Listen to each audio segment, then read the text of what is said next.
What's the only thing worse than dating a narcissist? Dating a second or a third narcissist, and it happens. And when it does, it's really difficult to come back from. So let's take a look at the 3 keys to never dating another narcissist. Hey, y'all, today we're going to cover the 3 keys to making sure you never date another narcissist or abusive person again. So, number 1 is developing a secure attachment style. Number 2 is forgiveness. It's for you, not for them. And 3 is radical self-honesty. All right, let's talk about the different attachment styles and how to develop a secure attachment style. So the different styles include anxious attachment style, avoidant attachment style, disorganized attachment style, and secure attachment style. So anxious attachment style is really pretty easy to see. Have you ever had a puppy? Right, the first time you leave the house, you go to leave the house and the puppy gets so super upset. Maybe you walk to the end of the driveway and come back. Over time, you train a puppy. So you know what anxious looks like. It's a little bit different with people, however. That the anxious person. So the anxious person and the secure person, they meet and they have a great conversation and they make plans. They meet on Monday and make plans to go to see each other on that Friday or Saturday. So there's 5 days in between the time they make plans to when they're going to occur. And the secure person goes about their life after making plans. The anxious person is waiting on pins and needles the next 4 or 5 days, making sure that hoping that the person doesn't cancel and just getting themselves all worked up. That's anxious attachment style. Anxious attachment style, basically just something happened in your childhood when you were real young. This stuff with attachment styles, it's usually, first 4 years of your life. So you're very young and it's easy to upset you, right? And these things go hand in hand with codependence. And I know these days there are plenty of people. Some people think that because attachment style came after codependence, that it replaced codependence. And I don't see it that way. If anything, it qualified codependence. So classic codependence and anxious attachment style are the same.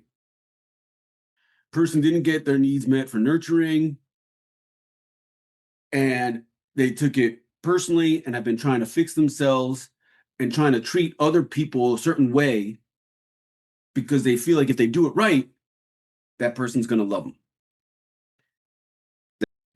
That's basically anxious attachment style.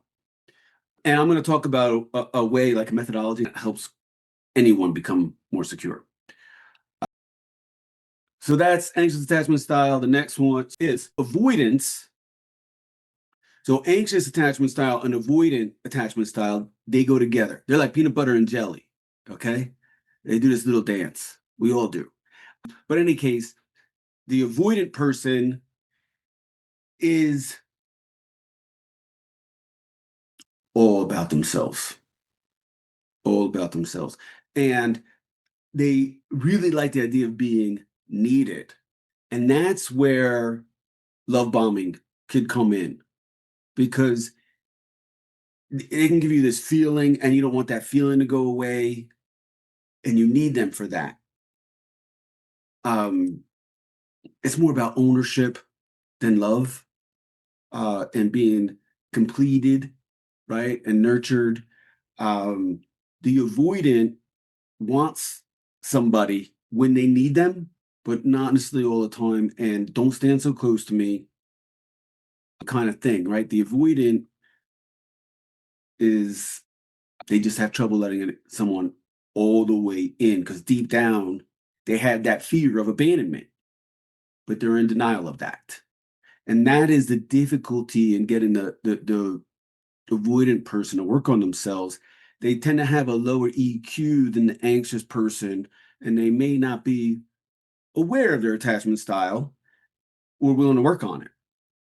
But the avoidant comes off as secure. They come off like a rock, right? And so you have this woman and she wants a rock. And it's a little bit scary though, because there's a thin line between an alpha and an avoidant. They could look the same at first. So you got to be careful. But the avoidant, yeah, they're steady Eddie. Because they don't honor their emotions. That's why it's hard to get them to open up and work on it and let you in. Disorganized is somebody that sometimes they're anxious, sometimes they're avoidant. That's disorganized. So the disorganized person is sometimes anxious and sometimes avoidant. That was what I had to deal with within myself. The good thing about disorganized versus avoidant, however, the disorganized person, because they are sometimes anxious and sometimes avoidant, and they probably have some moments of security too, but they're able to see, oh, I was being like that. Because they're changeable, they're able to see that and may therefore be more open at addressing it, or they know they have the anxiety and they start working on that, and then they say, oh, you know what? When I'm starting to get really close to someone, I panic and I want to run. And that's the avoidant. So those are the three attachment styles. And the way to develop a secure attachment style, the one way that works for all of those people is to take things slowly. I know people don't like that, but you don't have to have sex on the third date. You really don't. And if you're, think of it more as getting to know people as opposed to dating. If you're getting to know 4 people, but you're not sleeping with any of them, so go for it. Get to know a few people. And then one of them gonna be like, you know what? Let's do this. Let's make a run at this. Let's go. That's my advice, or at least that's what's most helpful I've found in helping a particular relationship or a person be secure. Go slow when you're dating. Now on to radical self-honesty. You need radical self-honesty. And you need it because you need to lose the shame, right? Some people I have seen or heard of people saying, their life was peachy, their life was great, and then a narcissist came along and ruined everything. And that's not honest. This is not true.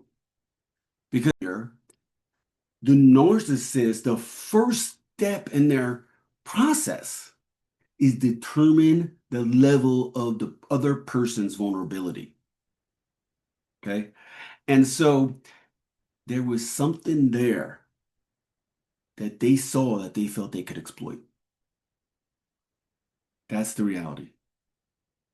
And the other thing is, when I talk about losing the shame, is in a recent survey, 70 to 80% of adults in the US said that they felt they came from a dysfunctional family. And anytime you hear stats on like anything related to like mental health, the numbers are generally a little bit low because of the people that are in denial or embarrassed, right? It's probably closer to 90 people came from dysfunctional families. And that would mean there's like 10% of people that I say won the parent lottery. And the parent lottery is having 2 nurturing parents. You either had that or you need to do the work and reparent yourself to be like them so that you can have a healthy relationship and a fulfilled life. Yeah, you have to do a little bit more work than someone that won the parent lottery. Most of us are in that camp, though. So you're not alone. You have a lot of company. Some people are just more aware of their situation than others, but you have a lot of company, and there's no shame. And you had nothing to do with the house you grew up in. You were a kid, right? There's no shame there. You did your best, right? So let's just be honest, you know, um, in ourselves, and we see something in ourselves.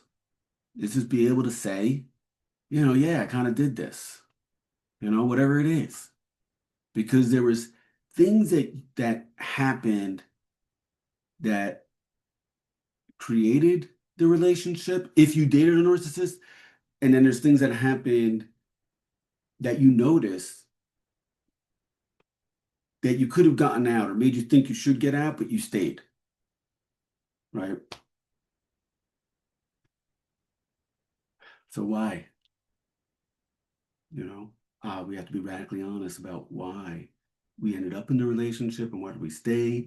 If it's a parent, if you had a narcissist parent, it's totally different. You had nothing to do with that whatsoever.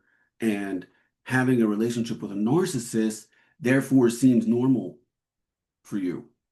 And unfortunately, that's another way those kinds of relationships happen. But no shame over, you know, the house you grew up in or what your parents went through or your ancestors went through, right? So, radical self-honesty. That's it.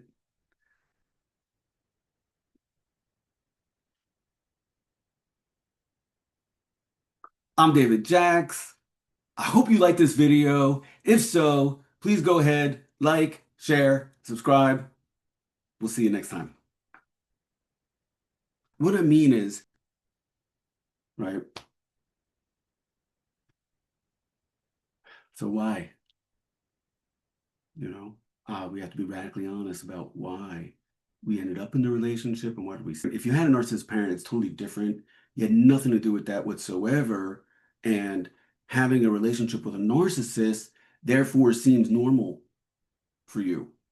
And unfortunately, that's another way those kinds of relationships happen. But no shame over, you know, the house you grew up in or what your parents went through or your ancestors went through, right? So, radical self-honesty. That's it. I hope you liked this video. If so, please go ahead, like, share, subscribe. We'll see you next time.